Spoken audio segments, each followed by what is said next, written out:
What's up, people? I'm Xogue, and welcome back to FTB Infinity.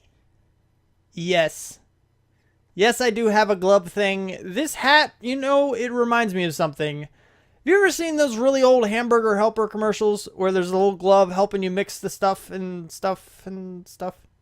I don't know. It's a thing, but it does remind me of that, and it's weird, but it's cool. So we're wearing a glove today. Anyway, the basic idea of what I'm going to show you next is kind of a spoiler, but I need to show you why there's going to be a little bit more of a delay on what I wanted to show you this episode. All right, so I told you that I needed a whole lot of monopoles. That. So I have 571 of them, so I am definitely getting a lot of, the stuff. I am getting a lot of, living rock, not so much living wood, because as it stands, I'm acacia wood is only being placed when it's mined for my quarry, which I am like kind of digging through a forest, but it's not coming through as frequently as stone is. So it's kind of a little bit slower. So I've gotten a lot more of the living rock than I have the living wood. But like I mentioned before, 1,000 living wood, that's plenty for a very long time because you don't really use it all that often. But the spoiler that I mentioned is that I also need 625 sparks. And you need 2 monopetals for each, which means I need a lot. I need a lot of petals, period. Not to mention enough mana to convert them all. Now, just the monopools themselves, I've actually gotten all of them out of this one thing. They don't take a whole lot. The monopetals, I believe, take more. And I need double the amount. So it's crazy. I'm going to have to start setting up. Ooh, that was a big frame lag thing. That was weird. Anyway, so, I'm going to have to set up some kind of mana generation and actually kind of build it out over time. I'm not sure how long it's going to take, but it is kind of a thing that's happening, and I have to wait. Like, I literally cannot do too much more on the big part of this BOTANIA project until I get more mana. So I'm going to have to start working on some other things, and yeah, it's kind of a thing. Now, I wanted to mention a couple other things about this setup. I didn't explain why there's 2 of them, because I found an issue with these. All right, you see right here, 28 out of 32. That's only because I took off the last one, which, if you're very, very, very observant, you somehow paused the video and counted. But there's actually only 7 across now. And that's on both sides. And that's pretty much because I was playing around and I needed an extra channel for an input-output.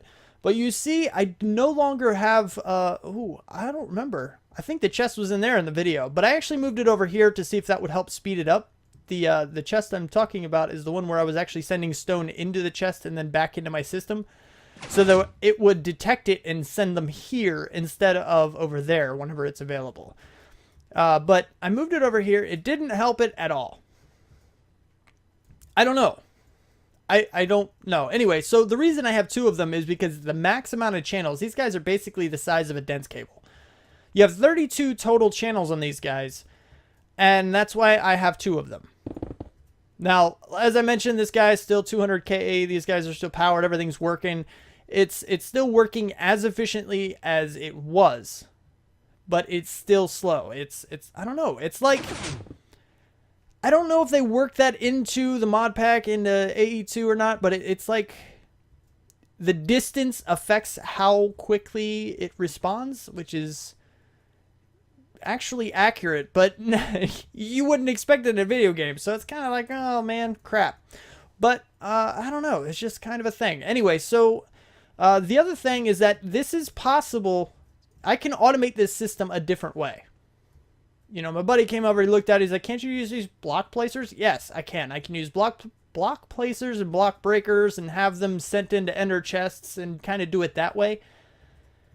But I wanted so badly to get this to work with just, the AE stuff. That's pretty much what I wanted to do.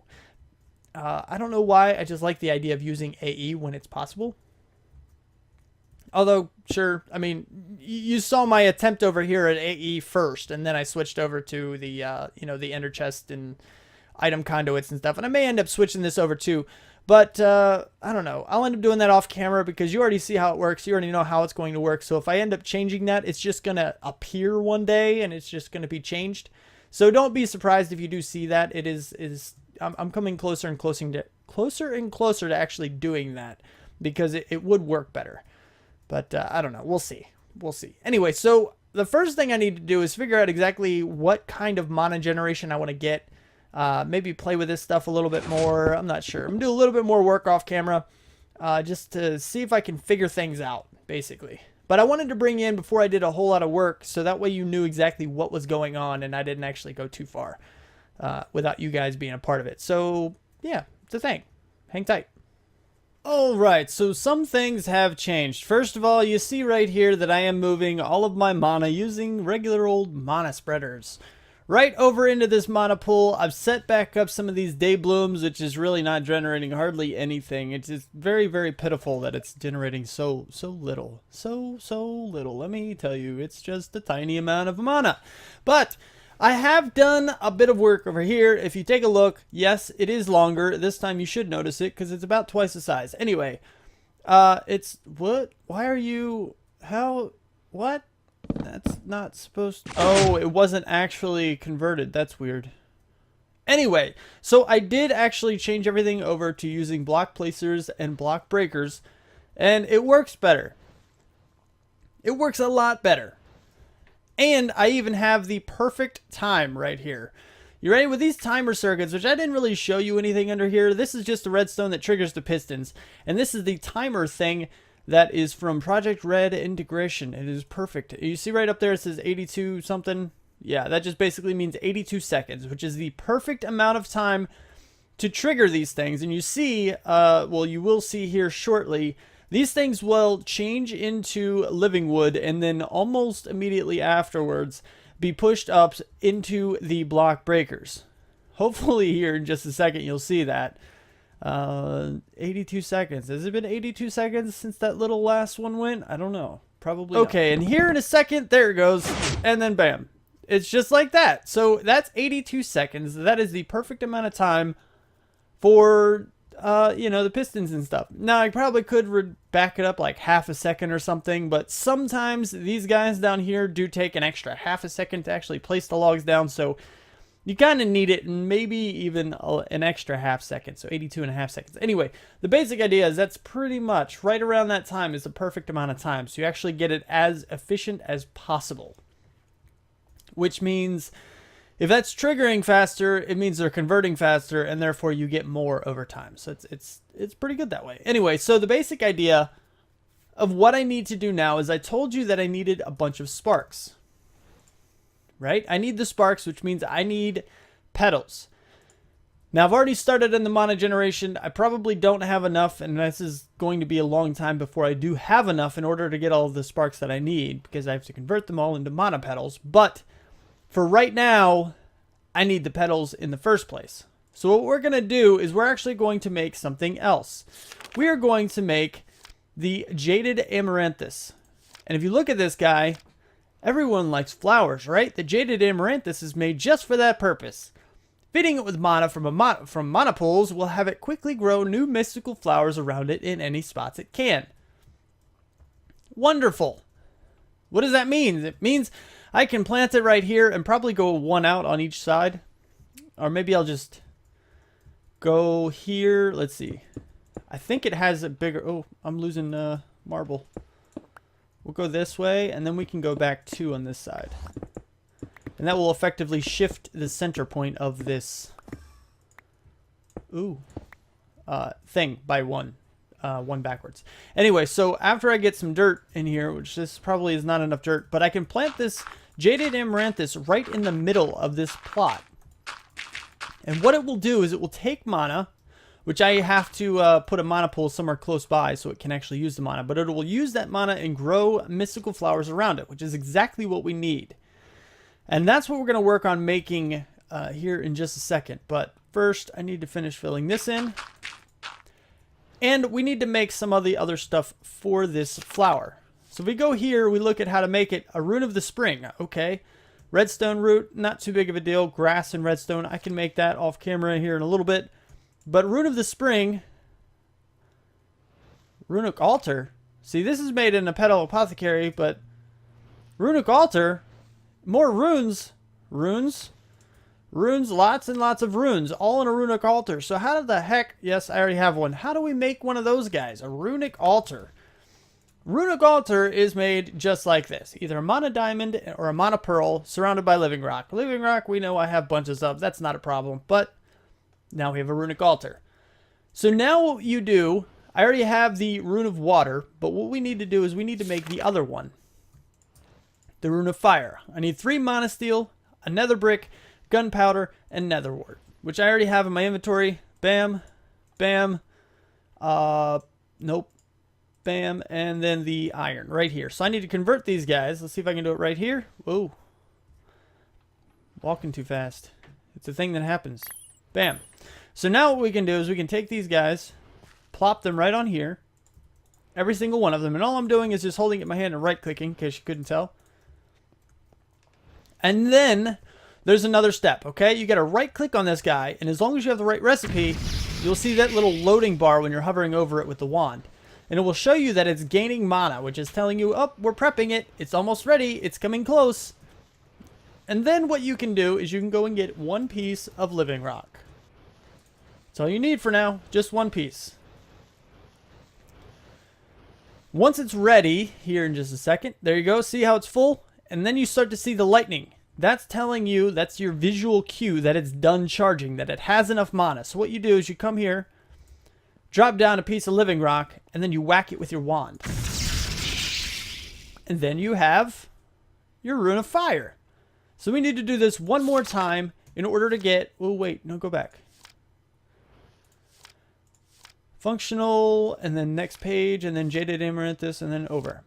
So now we need to get the rune of spring, which is 3 oak saplings, a wheat, and then 1 of each of those. Which, again, no problem. I already have all that stuff. Get you guys, and you here. So we have 1 of you, 3 of you, 1 of you, and 1 of you. Then we can whack this again, and this one is going to charge up as well. As you see right there, this one seems to be going pretty quick, actually. So we can go ahead and get our other piece of living rock. Living. And then, ooh. Oh, I think that's too far. That is too far. Try this again. Nope. We'll just do it this way, because it's easier. And then, since it's charged, whack. And now we have a rune of spring. Now this rune of spring can then be used in this guy right here. I run so fast, it's hard to control things. Oh, I can get a bucket. Alright. Well, I don't have the rest of these supplies for this, actually. Remember that redstone root thing I need to make? Yeah, I need to make a couple more things, so just give me a second. Alright, now I have everything that I need. The bucket right down here. So the first thing we need to do is go ahead and fill this petal apothecary up with water. We need 1 lime, 1 green, 1 purple, 2 purple mana petals, the rune of spring, and then a seed. What?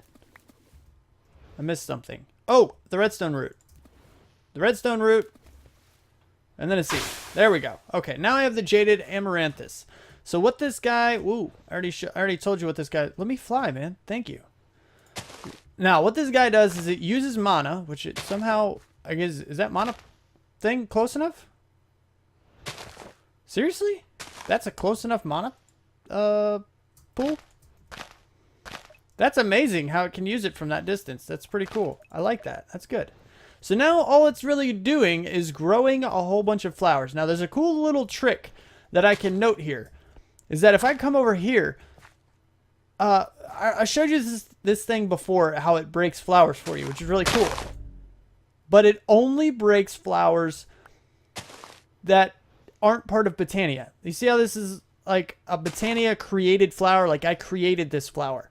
These other ones are ones that randomly generate on their own. They are Botania flowers. That was the wrong turn of phrase to use for that. But these are just, you know, randomly generated flowers in the wild.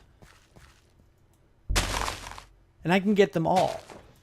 But it doesn't break the ones that I created, which is really, really handy. So what does this mean exactly? This means that I can actually automate this whole process. And I did this yet again in my mod saw series not too long ago, actually. Let's put these away. And what we can do is actually, it's very simple, actually. Autonomous activator. This guy right here is, no, I didn't want to do that. I wanted to do this. So we need to make this guy real quick. Let's go head over here and make this guy. What do we have everything for this? Probably not. 10 gear, not the one I wanted to use. This one. Okay. 2 of you. What else do I need? I need you? No problem. So we can go here and make the autonomous activator. Now the awesome thing about this is that it mimics certain actions that a player can take. So I can actually just set this guy. Let's do this because it needs to face down. I don't know if it actually matters. I honestly don't think it matters at all. But in my mind, it makes more sense for it to face down just because that's the direction it's going to be facing. Or, you know, working. Like, it just makes sense that way to me. I don't know. Maybe that's just me. Anyway, so the basic idea is that you can charge it. Oh, it needs power? Oh, that's unfortunate. It didn't used to need power. I didn't think it did. Pretty sure it didn't. You can augment it. Oh, this thing changed. This thing it used to be so simple. Like, you didn't need anything for it. Anyway, I can make another Tesseract. That's not a big deal. I can throw a Tesseract onto this guy. But what we can do is we can throw this guy in here. Tell it that we want it to right-click. Not sneaking. You can change these things, like as far as how it uses these items. Round robin will go right around. Random use, it'll just randomly pick one, kind of like a dispenser does. First slot only, I could do that, but doesn't really matter too much. Aim level, high, low, it doesn't matter because we're not doing anything that has any kind of a straight line effect. So basically what this is doing is it's just planting random flowers. And once I power this guy, it will start to use the Horn of the Wild and it will drop all of those entities on the ground. Then we need some kind of collection thing. So I also need, and I believe I actually still have, oh, maybe I don't. Vacuum stuff? I do. I have vacuum chests. That's just kind of cool. So I can actually go ahead. I'm going to have a Tesseract right up here. I'll probably end up having, you know what? I don't think it's going to matter, like I said. I believe I could probably do this. No, let's not do that because I need somewhere to send it. So let's put, I wonder if it will still be able to get everything if I put it on top of the Tesseract. Okay, so here's what I'm going to end up doing. I don't have any more Tesseracts, so I have to go and make one, which is a little bit of a process, but that's okay. What I'm going to do is I'm going to put a Tesseract right on top to give this thing power. And then right on top of that, I'm going to try to put the vacuum chest to see if it has a long enough range to pick up all of these flowers. And then after that, if it's capable of doing that, I'll hook up some kind of a item transfer thing to put it into an ender chest to send it to my system. And that should work out pretty well for now, at the very least. So we're going to play with this, and I will be right back. All right, now this is the thing working. And you can already see exactly what it's doing. It's getting me a whole bunch of flowers is exactly what this thing is doing. And it's pretty amazing too. I have to say, I really do love it. I'm not getting any, you know what? I think my ender quarry is done. I really do. I think my ender quarry, this ender quarry finished. I'm gonna have to re-up that. Let's just take a tally, shall we? Hold on. I haven't done this in a while. Iron? I have 50,000 iron. That's pretty good. It's not amazing, but it's pretty good.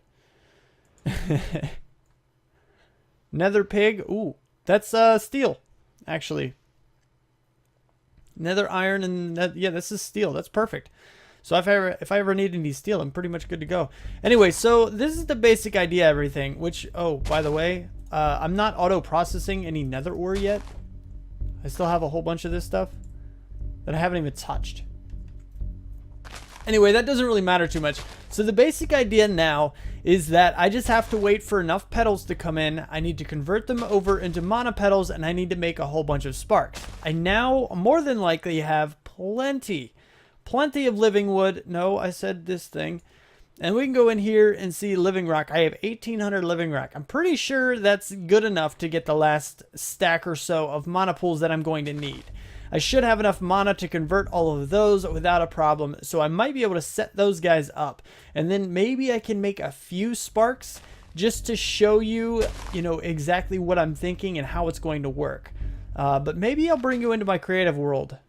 That's very messy, so don't worry about it. Which, by the way, this is also messy. This is not going to stay like this. I hope you can tell by now that this is a completely temporary setup. All of this will be set back up later to look nicer somewhere else in the future. This is a feature I want to keep having for a pretty long time to come. Right now, it's just here to gain me some stuff. The same with this guy. I told you, I have a design in mind for this entire BOTANIA setup, and this is not it. Like, nowhere close. This is just ugly right now, but it's functional. And that's the basic idea of what I'm going with right now. I just need functional at the moment. But anyway, so I think I am going to end up bringing you into my creative world just so I can show you exactly what's going on and how it's working. So hang tight. I'm going to bring you there, and then I'm going to show you what I wanted to show you in this episode. I wanted to show it to you here, but I can't because I don't have the pedals. Anyway, so yeah, hang tight. All right, welcome to my creative world. Yep, it's not much to look at. This is just a world I kind of said, hey, create a new world that's, you know, lets me do other things in creative and stuff, and I could just play with stuff.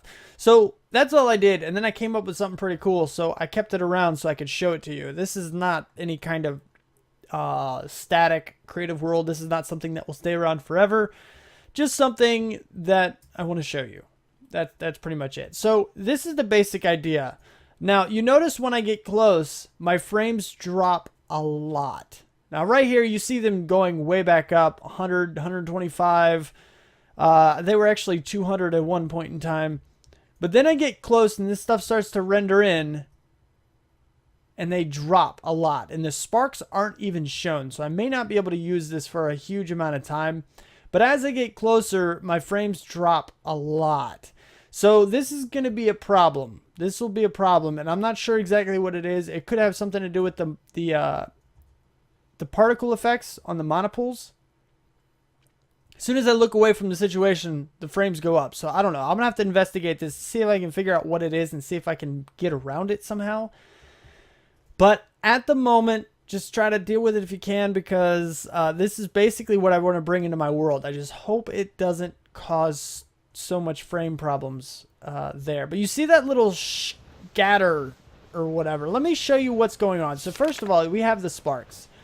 Now, sparks are a way to transfer mana. They act like, not exactly like, but they do the same function as mana spreaders. They transfer mana from one place to another. But they transfer mana between themselves. So spark goes to spark. And then sparks are also able to interact with mana pools. So some sparks will take mana from mana pools into themselves and shoot it to another spark, and that other spark will deposit it back into the mana pool. And you tell the sparks what to do by the spark augments. Let's see, spark augmentation right here. So you have a dispersive that uses up mana in the mana pool below to charge any nearby player's mana containing item, which is pretty cool, but not something we want. This is one that we can use. The dominant augment will have the spark pull any mana from nearby non-augmented sparks pools into its own until it's completely full. Now that is exactly what I have up top here. As soon as these mana pools empty out at all three of these have dominant augments on them. So they're just going to stay full from every single mana pool that's down here. Every single one of these can fill up one of those pools. Every single one. And it will pull from all of them, but only as much as it needs. This actually, surprisingly, does not cause any kind of waste. The way sparks seem to work is that they all know about each other. So in this case, right up here, these dominant sparks know that all 625 of these sparks are here. They know that they exist. So when it needs mana, it will only pull a very, very, very, very small portion from each spark into itself to fill it up. So it's not going to waste anything. Every amount of mana that it pulls what is that even a proper sentence? I don't think it is, but you get what I'm saying. Every bit of the mana that is getting pulled is being fully used and stored inside one of these. So it's not going to waste. It's not going to pull extra mana and then disappear. You know, the mana isn't disappearing anywhere, like you can see happen with certain mana spreaders if you use them improperly. So that's why this is perfect. Now, the next augment I want to show you is actually the recessive augment, which will have the spark output all of the mana in its pool to any nearby non-augmented or dispersive sparks pools until it is completely empty. So this does the complete opposite. And this guy right here in the middle is the one mana pool in here that has that augment on it. This is the recessive. So what this is doing is it's actually sending all of the mana in itself to all 624 mana pools around it, because none of these sparks have any kind of augments on them. They're all regular sparks. So as soon as this guy right here fills up enough, ignore the rest of the stuff in my inventory because I was playing with other things. Anyway, so as soon as this guy fills up enough to deposit a small, very, very, very small portion of mana into all of the other mana pools, once it does that, once it gets enough, it will then disperse it. And that is what you just saw. That is, those little dots that you just saw was a burst of mana going into each of these. And every single one of these is going to fill up evenly. They're all going to have just about the same amount of mana in them. Some of them have less because, I don't know, they just do. But, you know, they're all roughly going to have the same amount of mana until this guy up top starts to pull a bunch more out of it. Because it doesn't completely, like, if you think about it, if I were just to do some kind of a mana steel ingot, there's no way that it can pull that small amount of mana from every single one. So it's just going to pick one, pretty much. And that's what happens in this case versus this. That's why there's a little bit, because it pulled from this one and not this one. Anyway, so that's the basic idea. And then right here in the middle is where, this is where I shoot all of the mana from all of my mana generation techniques. All of these other flowers and stuff. And now in this case, I had my creative mana tablets just sitting on top to simulate the mana generating flowers that I would have. And then they all shoot into this guy, get dispersed, and then anytime I need mana, I have these three right up here. Now these three are each different in some sort of way. Now this one has the alchemy catalyst, and this one has the other catalyst. There's two catalysts, alchemy catalyst and conjuration catalyst. They're both from BOTANIA, and the basic idea behind those is that they augment and change how the mana pools work just a little bit. All the basic recipes will still work in any of them, but these catalysts add things. So I have one that's adding the alchemy recipes and one that's adding the conjuration recipes, and then I just have one that's regular, which I really don't need, but I figured since it technically is a different mana pool, I'd just go ahead and add another one. And then I have this nice little design around it. This isn't necessarily the design I'm going to use. This was testing and playing around a little bit. Now, anyway, that's the basic idea of what I want to bring into my world. And I have talked about this for so long already, and I feel like I'm dragging on about it. So we're just going to go ahead and jump back to the other world and pick up on something else. Okay, so I have talked quite a bit about what I want to do, what is, you know, in the plans, what's in the works, that kind of thing. And I don't know, things are going. They're going, but they're going to go slow. I mean, they take time. They take time. But I am glad I got this working better. You know, I have a much, much, much better way to get living rock and living wood, and that's no joke. So, yeah, I mean, we're pretty good. I will now know, without a question, be able to get enough mana pools to do what I want to do. But my worry is that the frame problems are going to cause, well, a problem. You saw there in that little clip in my creative world how bad the frames were. That worries me. But I don't know. We'll put it in. We'll see what happens. And later on, I'll change it if I have to, because I do need to make sure I keep some decent frames. I mean, you already see right there that I'm already down. I mean, I'm not at 100 and something frames because I have so much stuff in the area, but I don't know. We'll have to play with it. We will have to play with it. So Anyways, so if you like the episode, don't forget to hit that like button. If you want to see more, you want more my videos sent directly to you, then don't forget to subscribe. Comment, favorite, share if you feel like you want to. Thanks so much for watching. This has been Glove Face, and I'll see you next time. Bye.